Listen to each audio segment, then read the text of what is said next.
In the lively city of Vinland, home to a diverse population of anthropomorphic animals, a young goat named Will Harris grows up with one burning dream: to watch a live Roarball game and witness his idol in action. His mother Louise makes that dream come true by taking him to see the Violent Thorns. The excitement peaks when star player Jet Fillmore, the legendary Black Panther and face of the sport, steps onto the court. In awe, young Will turns to his mother and boldly declares, "One day I'm going to be just like her." 10 years later, life has taken a difficult turn. After losing his mother, Will is struggling to survive on his own. He works as a busboy at the same diner where Louise once worked, supported by the caring manager, Carol. His rent is overdue, and his strict landlord Frank is threatening eviction. Will's only real support comes from his two close friends, Hannah and Darl. Though he keeps his talent hidden, Will occasionally shows flashes of incredible skill on the street court. But when the Violent Thorns fall into a brutal losing streak and become the target of online memes and mockery, Will decides to train harder than ever, dreaming of one day becoming a superstar. His training session is interrupted by a group of bigger animals who bully him off the court. Meanwhile, Jet Fillmore is growing increasingly frustrated with the team's poor performance. After another loss, she vents to her calm and calculating manager, Florence "Flo" Iverson, who hints that she may have a plan to turn things around.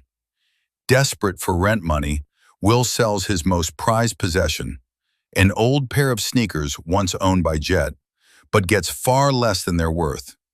When he hears that cocky superstar main attraction, a horse from the Lava Court Magmas, is publicly humiliating challengers downtown, Will steps up, puts his money on the line, and shocks everyone by driving past Maine and dunking on him twice. Maine quickly turns serious and easily dominates Will, taking his money and leaving him humiliated in front of a growing online audience.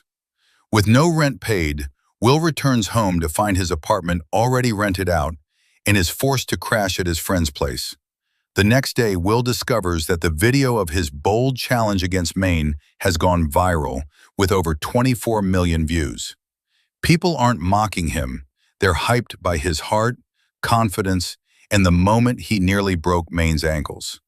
Flo suddenly appears at the diner and offers Will a contract with the Violent Thorns for the second half of the season, seeing him as the spark the struggling team needs.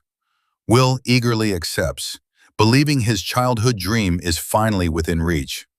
However, when Jet learns the new signing is a small goat, she is furious.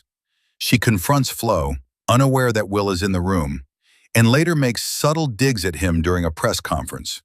Will is introduced to the team and coach Dennis Cooper, but Jet keeps him glued to the bench, causing the Thorns to continue losing. Things worsen when Maine releases a diss track targeting Will, turning him into a laughingstock. Determined to prove himself, Will challenges Jet to a one-on-one, but she defeats him easily. During a later game, Jet gets into foul trouble and is benched, giving Will his first real chance. Using his speed and agility, the small goat creates chaos on the court and helps the Thorns finally secure their first win of the season. As the team begins to improve, Jet struggles to accept sharing the spotlight. Tensions rise when Will reminds her that they won without her. In a quiet moment, Will takes Jet to the diner filled with Thorns memorabilia and shares how the team and community helped him after his mother's death. Jet slowly opens up about the heavy pressure she carries, especially after a past match known as the Furball game. Jet later goes live with Maine, publicly defends her teammates, and gives Coach Dennis full authority to rebuild the team. Dennis encourages each player to embrace their unique strengths instead of forcing a single style. As the Thorns start playing to their individual talents, they begin stacking up wins and growing closer as a team.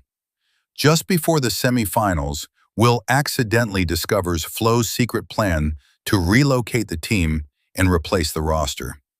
When he tells Jet, she refuses to inform the others, fearing it will break their focus. During the intense game on an ice court against a strong Arctic team, the Thorns start to crumble. Will reveals the truth mid-game, causing shock and anger. Jet takes over aggressively and wins the game in controversial fashion by taking the final shot from Will. The victory feels hollow, fracturing the team's trust. Disillusioned, Will decides to quit. Jet later finds him at the court and apologizes, admitting her obsession with being the greatest and winning the Claw Trophy had clouded her judgment. The two reconcile and work to reunite the fractured team for one final push. In the championship showdown against the Magmas, Jet takes a hard hit from Maine while protecting Will and injures her leg. Despite the pain, she refuses to leave the game. With 20 seconds left in a tied fourth quarter, Coach Dennis draws up one last play. Through teamwork and determination, even with Jet playing injured, Will hits the game-winning shot at the buzzer, securing victory for the Thorns. Vinland erupts in celebration. Jet finally gives Will the recognition he always wanted, calling him the greatest in an emotional moment. As the team faces the possibility of leaving Vinland, Moto steps forward with a surprise. He has secured ownership of the team and will keep the violent Thorns right where they belong, in their home city. The movie ends on a high note of triumph, unity, and renewed hope for the future.